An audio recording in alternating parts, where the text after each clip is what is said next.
So I'm thrilled to be sitting up here with the very talented Laura Bailey. And you're so lucky to have a career that's so varied and diverse. So I know there's not one day in the life of Laura Bailey, but if you could talk us through kind of from morning till night on an average day, how you try to tread lightly on the earth.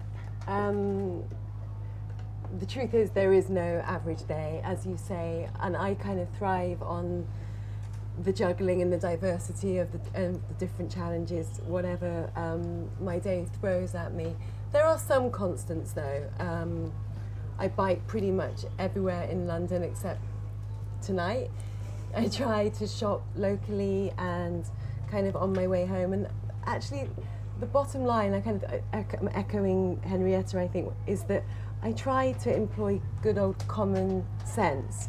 So I buy what I need, I get to A to B as fast as I can and as lightly as I can. What kind of helmet do you wear? I wear a really attractive bright green Burn helmet, which I'm really proud of. And I just actually, I lectured my kids so much about helmets that I just thought, you know, I've got to set a good example. So I love my helmet.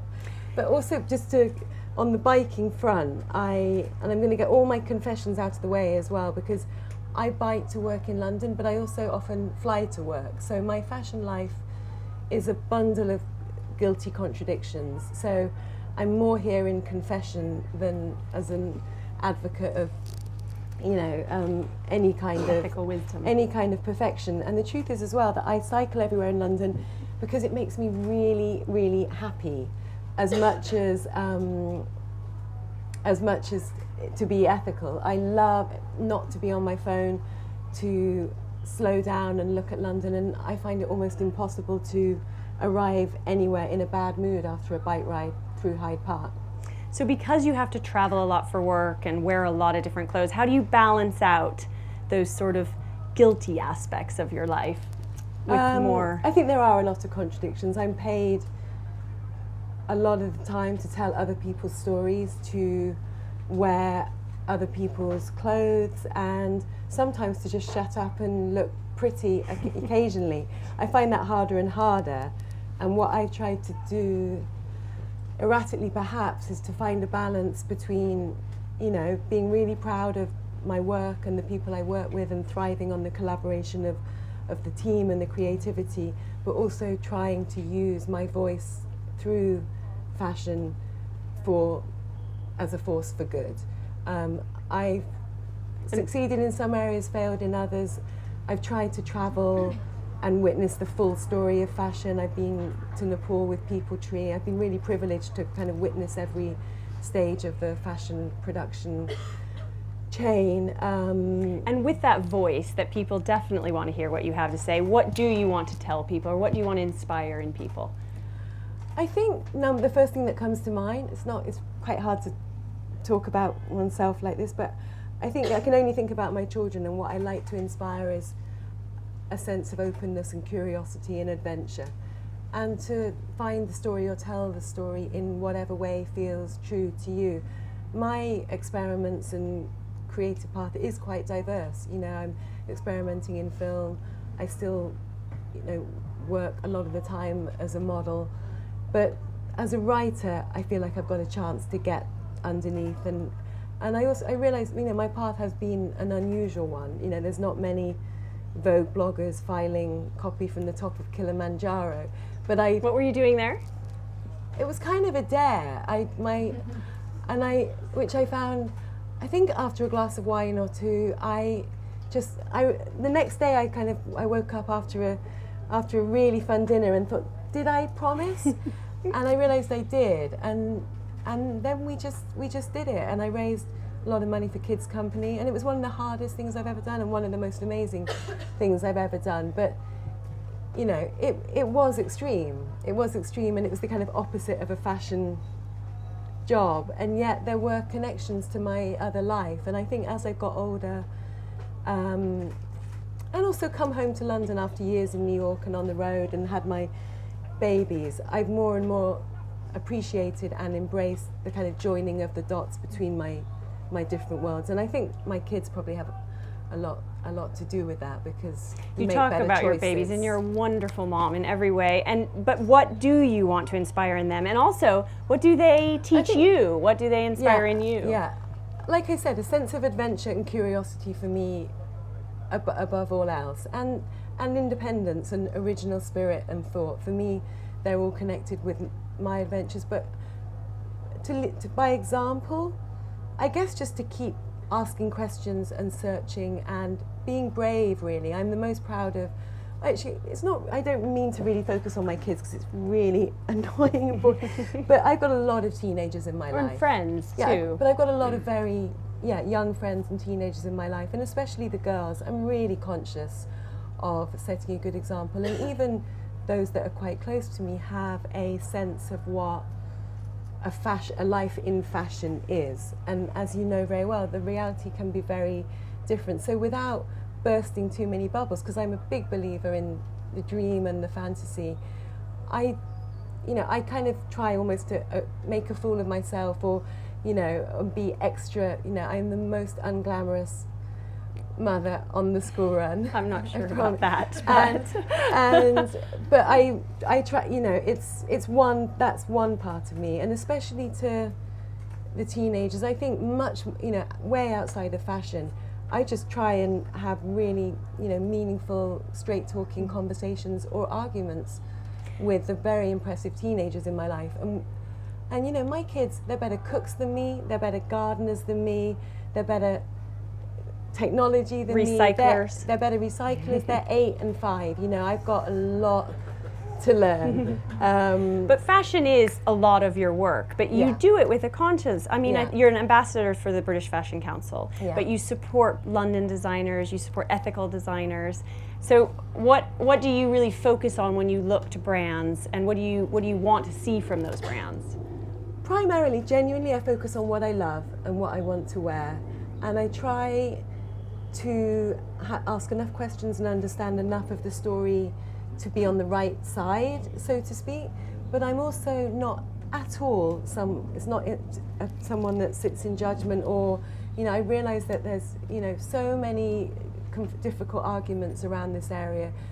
I really try, same as the way I kind of shop for food for my kids, to support made in designers that are producing in Britain. I think that's a huge focus for the British Fashion Council, to encourage people to come back and produce more in Britain, like wonderful Henrietta. And you wear everything from couture to vintage that you've had for 20 years. So it's hard in our business. Trends are so important, and that fast fashion, and is she wearing the newest thing? But you really escape that. I'm definitely more interested in style than trends. I kind of always have been. As a student, I was always in vintage. I lived with girls and we all shared each other's clothes, and I've always loved the kind of story of clothes. My daughter will only wear her brother's hand-me-downs, so she's obviously got the same gene. But yeah, my life is very diverse, and I'm kind of attracted in style towards the mix and the contradictions. I will be spoilt in couture, but I might wear my earrings from Oxfam, and that's that's just the way my life is. But I also Are there any absolute no's? I mean, I know you're a vegetarian, and you don't. And then, are there other things that you're much more lax about and give yourself a break about? Yeah, I mean, I've never worn fur. I won't ever wear fur. I don't really sing and shout about it the same way. I've been a vegetarian for 25 years. It's just a part of me. I don't feel the need to announce it. It's just how I live. But there are, as in all these discussions, elements of hypocrisy. I wear leather. I struggle with it a little bit. I've worked with leather a lot. I don't know. But it's all in the questioning of it, I guess. I'm wondering, and I'm asking myself. I'm trying to find my way through it. But you're very supportive of Stella, and I think and Stella's what an she amazing, does. and also her Stella McCartney, that is. Her design and her ethics, I think, are an inspiration to many, and she'd be the first to say, I want you to buy my clothes because they're stylish, not because they're vegan. It's like an added value rather than an And a lot of people apology. who buy her clothes have no idea, and they love them for what they are. Yeah, and I think over the last 3 or 4 years, 4 or 5 years maybe, there's been a much more positive celebration of so-called ethical fashion. I personally actually am against the over-labeling of different worlds. I was going to ask you about this movement of can fashion be a force for good? And that puts a lot of pressure on people, I think. Yeah. But what do you think about that? Well, I think a lot of young British designers, like you say, through my work with the British Fashion Council, I am really lucky to work with, up-and-coming, emerging talent in the UK.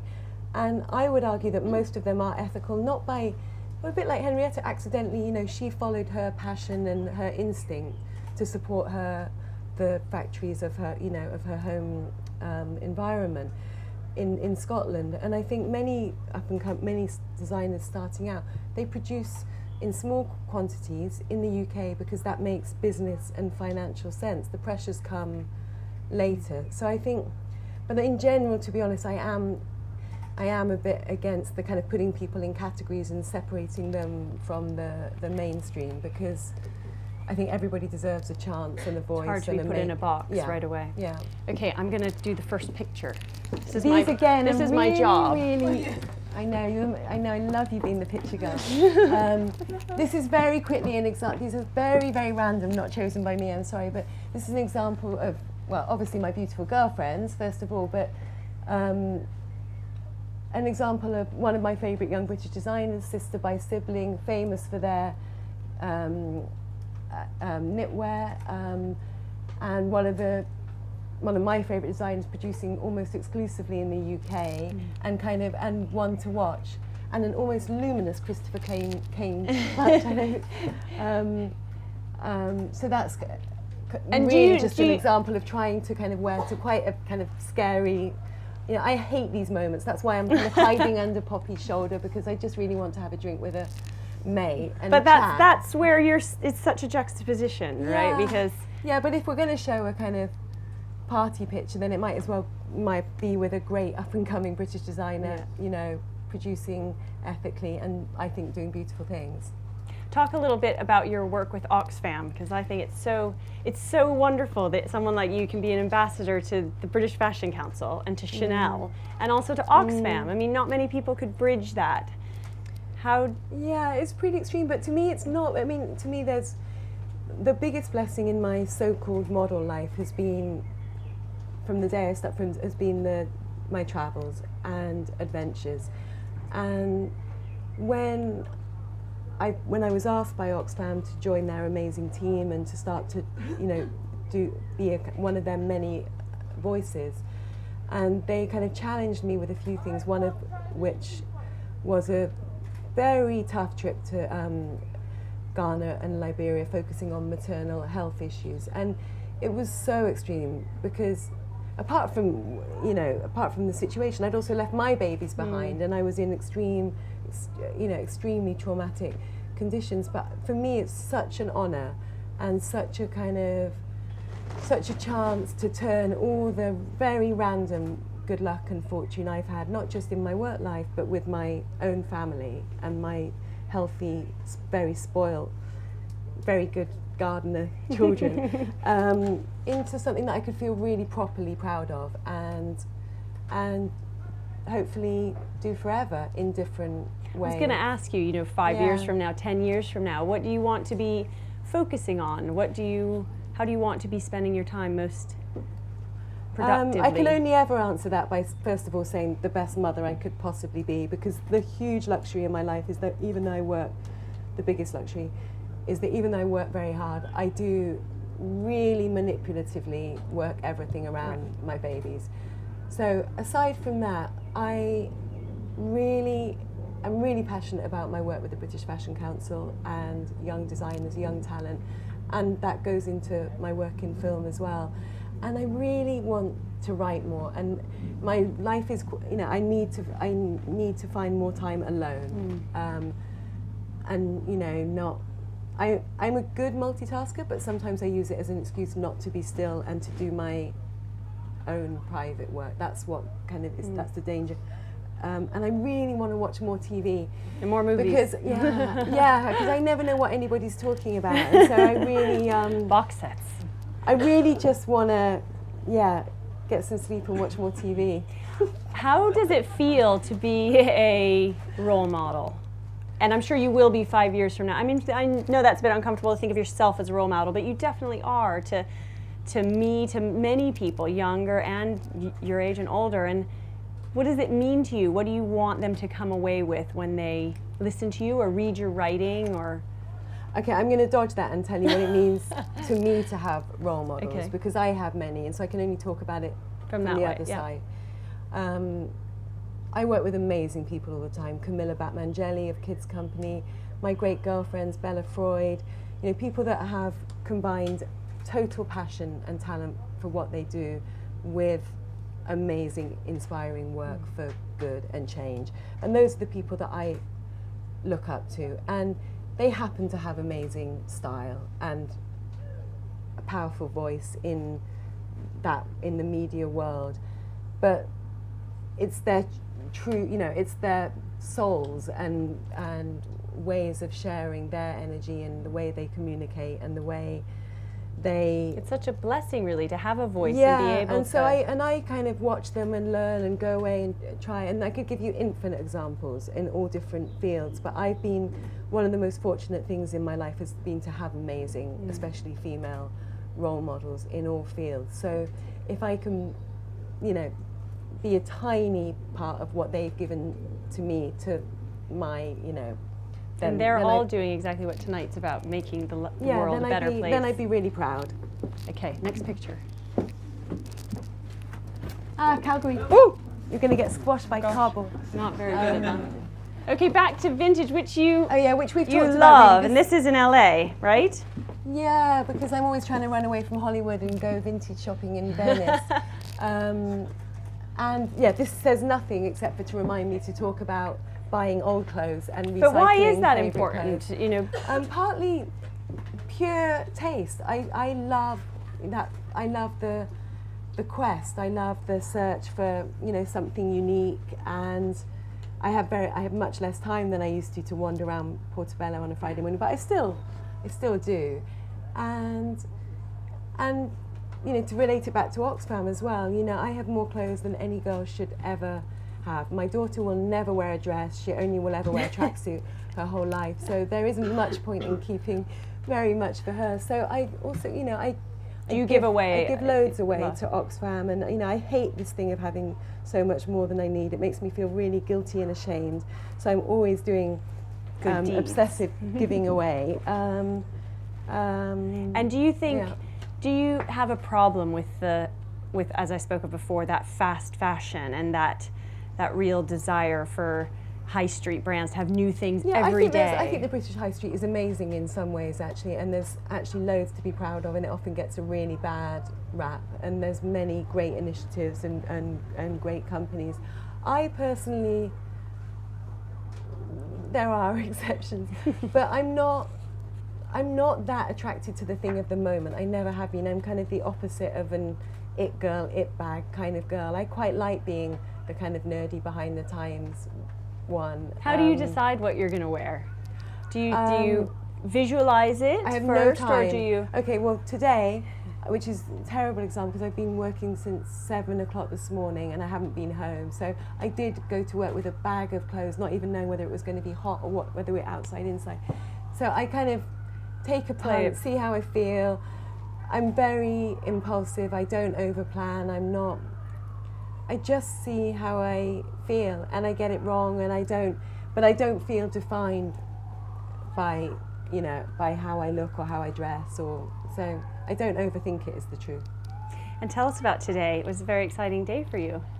Laura's creating a wonderful I've with been her working friend. with one of my closest friends, who should also be speaking tonight. Actually, we should have Scheherazade Goldsmith on a jewellery project, a real labour of love, a very kind of personal passion project. And today was that kind of day where your kind of secret work for a year suddenly becomes very public. Did it feel very different to be there doing something that's 100% yours, as opposed to speaking for? It's obviously different to my kind of collaborative shoot or film life, but I've been in different variations on that before, so it's not completely out of my comfort zone because I've worked on design projects before. What made it different was to do it with a very close friend and partner. So yeah, it was a very special day. It's a good day at work. Yeah, good day.